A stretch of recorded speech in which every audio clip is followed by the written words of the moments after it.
कहानी के शुरू में हम एक औरत को देखते हैं जिसका नाम एलन था और वो एक छोटी बच्ची के साथ समंदर के किनारे खेल रही थी। जिसके बाद हमें दूसरा सीन दिखाया जाता है। कुछ सिपाही किसी पर गोलियां चला रहे थे। तभी एक जगह पर एलन की आँख खुलती है और जो कुछ उसने समंदर के किनारे देखा ये सिर्फ उसका एक सपना था। उसको एक कमरे में बंद करके रखा गया था। उसको कुछ भी याद नहीं था कि वो कहाँ से आई है और ना ही अपनी जिंदगी के बारे में। पर तभी अचानक से उस कमरे में ऊपर लगे स्पीकर से आवाज आती है कि सामने रखी हुई पेंसिल को तुमने वक्त खत्म होने से पहले उसकी जगह से हिलाना है। और जैसे ही टाइम शुरू होता है सारा कमरा लाल हो जाता है और सामने लगी स्क्रीन पर टाइमर शुरू हो जाता है। एलन किसी तरह अपने आप को टेबल तक लेकर जाती है, उस पर रखी पेंसिल को गिरा देती है, जिसके बाद सब कुछ नॉर्मल हो जाता है। सब ठीक हो गया था। एलन उस रोबोटिक आवाज से पूछती है मैं कहाँ पर हूँ। तभी वहाँ पर बजर बजता है और एलन बेहोश हो जाती है।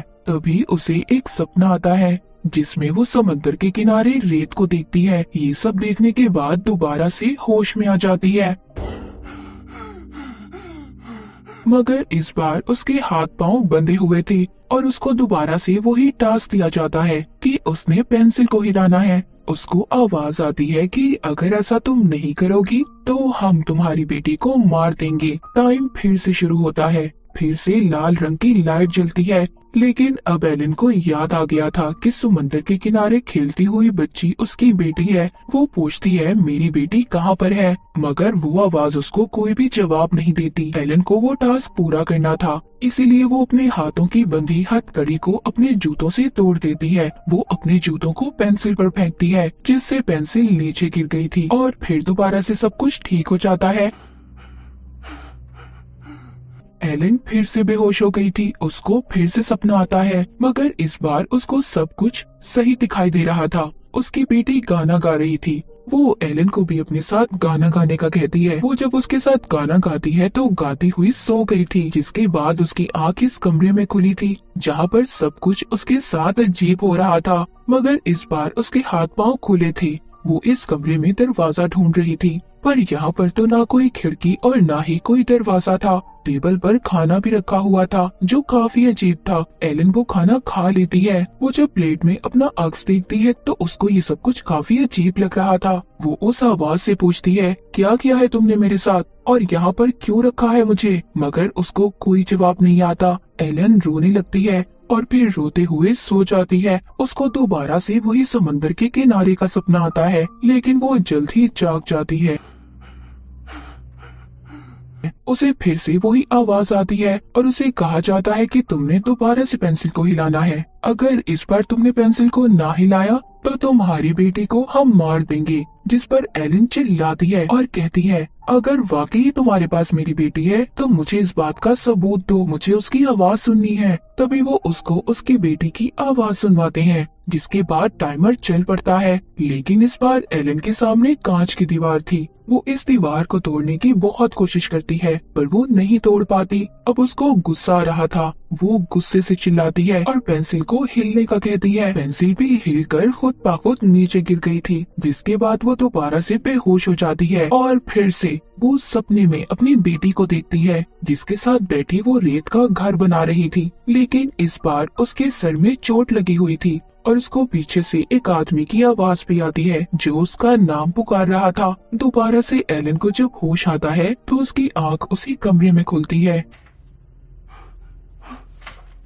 इस बार उसको कुर्सी पर बांधा हुआ था और उसके सामने एक आदमी भी था। एलन के सर पर बिल्कुल वैसी ही चोट लगी हुई थी जैसी उसके सपने में थी। वो आदमी एलन के पास आता है, पर वो ये समझ रही थी कि शायद यही वो आदमी किडनैपर है जिसने इसे यहाँ पर कैद किया हुआ है। वो उसको धक्का देती है, पर वो आदमी बताता है कि मैं तुम्हारा हस्बैंड हूँ, रॉजर नाम है मेरा। तभी एलन को सब याद आता है। वो अपने हस्बैंड से कहती है जिसने भी हमें यहाँ पर कैद किया हुआ है उन लोगों के पास हमारी बेटी है। अगर हमने उनकी काम ना किए, उनकी बात ना मानी तो वो हमारी बेटी को मार देंगे। पर तभी अचानक से उस रिपोर्ट की आवाज आती है जो दोबारा से इनको पेंसिल हिलाने का कह रहा था। इस बार पेंसिल रॉजर उठाता है, पर आवाज आती है नहीं, ये काम सिर्फ एलन ही पूरा करेगी। अब एलन कैसे करती, उसको तो बांध कर रखा हुआ था।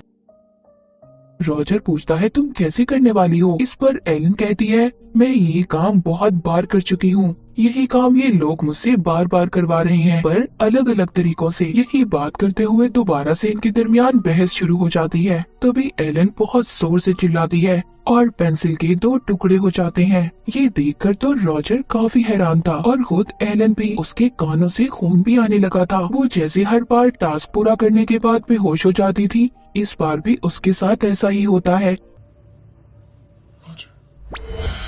वो अपने सपनों में इस बार अपने हस्बैंड रॉजर को देखती है, जो गुस्से से उसकी तरफ देख रहा था। जिसके बाद दोबारा से उसकी आंख खुलती है। इस बार कमरे में उसके और रॉजर दोनों के लिए खाना रखा हुआ था। रॉजर उससे कहता है मुझे लगता है एलन तुम्हारे पास कोई खास शक्ति है, कोई खास ताकत है। तुम्हें याद है जब तुम मुझसे गुस्सा होती थी, लड़ती थी, तो तुम्हारे चीखने से घर की चीजें टूट जाती थी। तुम्हारे अंदर जरूर कोई खास बात है। जिसके बाद रॉजर उसको पीने के लिए पानी देता है और फिर वो जमीन पर ही लेट जाती है। रॉजर उससे पूछता है क्या तुम्हें कुछ याद है, मगर वो कुछ भी नहीं बताती। जब वो उसके लिए खाना लाता है तो एलन उस पर चिल्लाती है। उसके हाथ से खाना दूर जाकर गिरता है। रॉजर भी काफी हैरान था। तभी दोबारा से उसकी आंख लग जाती है और वो सपने में देखती है जिसमें उसकी बेटी उससे कह रही थी आप बार बार कहाँ पर जाती हैं? वो अपनी बेटी से कहती है मैं अब कहीं नहीं जाऊंगी, तुम्हारे साथ ही रहूंगी। पर इस बार उसकी बेटी गायब हो जाती है। वो उसको आवाज लगाती है, बुला रही थी, पर वो उसे कहीं नहीं मिलती। जैसे ही उसे होश आता है, इस बार उसको कमरे में कुर्सी से बांधा हुआ था जो जमीन से जुड़ी हुई थी। यहीं पर रॉजर एलन के सर में लगी हुई चोट को देखता है, जिसे देखकर उसे पता चलता है कि उसके सर में कोई चीज लगी हुई है। तभी आवाज आती है। इस बार उसको नया टास्क दिया जाता है जिसमें उसने टेबल पर रखी हुई बॉल को बाल्टी के अंदर डालना था, पर टेबल भी जमीन से जुड़ा हुआ था। रॉजर कहता है देखो तुम्हारे पास ताकत है, उसका इस्तेमाल करो और टेबल को तुम जमीन से अलग कर सकती हो। एलन अपना पूरा ध्यान लगाती है। वो टेबल को जमीन से अलग कर देती है। रॉजर उसकी तरफ टेबल लाता है और तभी वो बॉल को बाल्टी के अंदर डाल देती है। पर इस बार ये टास्क के काम करने के बाद वो बेहोश नहीं होती। उसको याद आ चुका था कि समंदर के किनारे वो दोनों अपनी बेटी का बर्थडे मनाने गए थे। फिर ये दोनों यहाँ पर एक के बाद एक टास्क पूरा करते जा रहे थे जो पहले से ज्यादा मुश्किल थे। जैसे इनका एक टास्क ऐसा था कि इन्होंने रेत से किला बनाना था और ऐसे ही मुश्किल हर काम करने के बाद एलन के कानों से खून भी निकल रहा था। इसी तरह बहुत दिन गुजर गए थे। वो दोनों अजीब सा खाना खाकर जिंदा रह रहे थे। एक दिन एलन को टास्क दिया जाता है कि वो बंदूक के सारे हिस्सों को एक एक करके जोड़े, पर एलन इसको ठीक से नहीं कर पा रही थी। इस बात पर रॉजर उस पर गुस्सा करता है। एलन को भी उस पर गुस्सा आ रहा था और अब गुस्से में वो उस बंदूक को जोड़ लेती है और बेध्यानी में रॉजर पर गोली चला देती है, पर वो गोली लगने से पहले हवा में ही रुक गई थी। तभी सब कुछ ठीक हो जाता है और एलन बेहोश होकर दोबारा से अपने सपने में चली जाती है, जहाँ पर अब उसकी बेटी ने रेत से किला बना दिया था, पर रॉजर ने आकर उसे खराब कर दिया था। कहता है मुझसे गलती हो गई। तभी एलन जाग जाती है। अब वो दोबारा से उसी कमरे में थी जहाँ पर बैठकर वो रॉजर के साथ खाना खाती है। एलन रॉजर को बताती है कि मुझे अपनी पुरानी जिंदगी के बारे में कुछ याद नहीं, जिस पर वो बताता है तुम एक टीचर थी और मैं एक सिंगर, लेकिन हमारी बेटी के पैदा होने के बाद मैंने ये सब कुछ छोड़ दिया था। वो अपनी जिंदगी की हसीन यादों को याद करके मुस्कुराने लगते हैं और एक दूसरे से लड़ाई की माफी भी मांगते हैं। इसी तरह बातें करते करते एलन सो गई थी। इस बार वो सपने में देखती है उसको रेत में से रॉजर की अंगूठी और अपनी बेटी का जूता मिलता है और यहीं पर उसकी आंख खुल जाती है। इस बार उसके सामने रॉजर को एक कांच की दीवार के पीछे खड़ा किया गया था। उसके अंदर रेत गिर रहा था, पर एलन कुछ नहीं कर पाती। वो अपना ध्यान नहीं लगा पा रही थी। यहीं पर वो अपनी पिछली यादों को भी सोच रही थी, इसीलिए वो इस टास्क को पूरा नहीं कर पाती और देखते ही देखते रॉजर उस रेत में दफन हो जाता है। जिसके बाद आवाज आती है तुमने अपना टास्क पूरा नहीं किया। एलन को बहुत गुस्सा आ रहा था और गुस्से में वो तेज आवाज से उस स्पीकर को भी तोड़ देती है जिससे आवाज आ रही थी। तभी उधर एक दरवाजा खुलता है जिसमें से 3 सिपाही आते हैं, लेकिन एलन अपनी ताकतों से उन्हें भी मार देती है। फिर यहाँ से बाहर आती है, वो देखती है उसने 298 टास्क पूरे किए थे। तभी वहाँ पर और भी बहुत से सिपाही आते हैं, मगर इस बार एलन अपनी ताकतों को सही से इस्तेमाल करना सीख गई थी। वो उन सभी को मार देती है।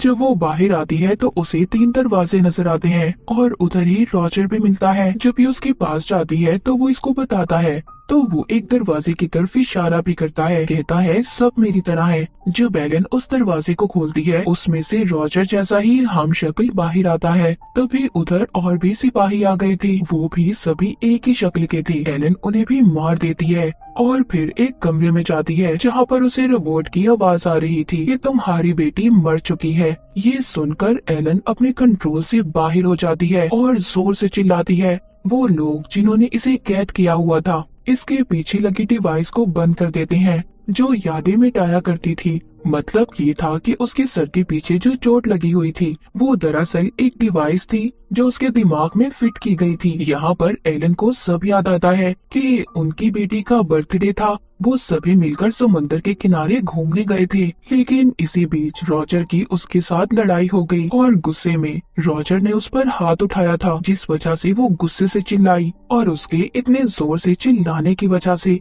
रॉजर और उसकी बेटी की मौत हो गई। अपनी फैमिली की मौत की वजह वो खुद थी। दरअसल एलन के पास खास ताकतें थी। वो आवाज इसको ये भी बताती है कि जितने भी टास्क तुमने किए सभी तुम्हारी ताकतों का टेस्ट था। तुम्हारे सामने एक दरवाजा है जहाँ पर जाने के बाद तुम सब कुछ भूल जाओगी। पर एलन कहती है नहीं, मैं अपने हस्बैंड और बेटी की यादों में रहना चाहती हूँ। मैं ये सारे टास्क फिर से करूँगी। फिर एलन को वही सपने आते हैं और फिर से उसकी आंख उसी कमरे में खुलती है, पर पहले का उसे कुछ भी याद नहीं था। फिर से उसे पेंसिल हिलाने का टास्क दिया जाता है। मूवी के आखिर में हमें बताया जाता है कि एलन यहाँ पर क्यों थी और ये आवाज किसकी थी। ये जगह एक खुफिया ऑर्गेनाइजेशन थी। इनको तब पता चला जब एलन ने अपनी ताकतों से अपनी फैमिली को मार दिया, जिसके बाद ये लोग इसको यहाँ पर ले आए ताकि यहाँ पर रहकर ये अपनी ताकतों को कंट्रोल कर पाए, ताकि आगे की जिंदगी में इसकी वजह से कोई नुकसान में ना हो, इसके आसपास के लोगों को कोई तकलीफ ना हो। और इसी के साथ ये मूवी यहीं पर खत्म हो जाती है।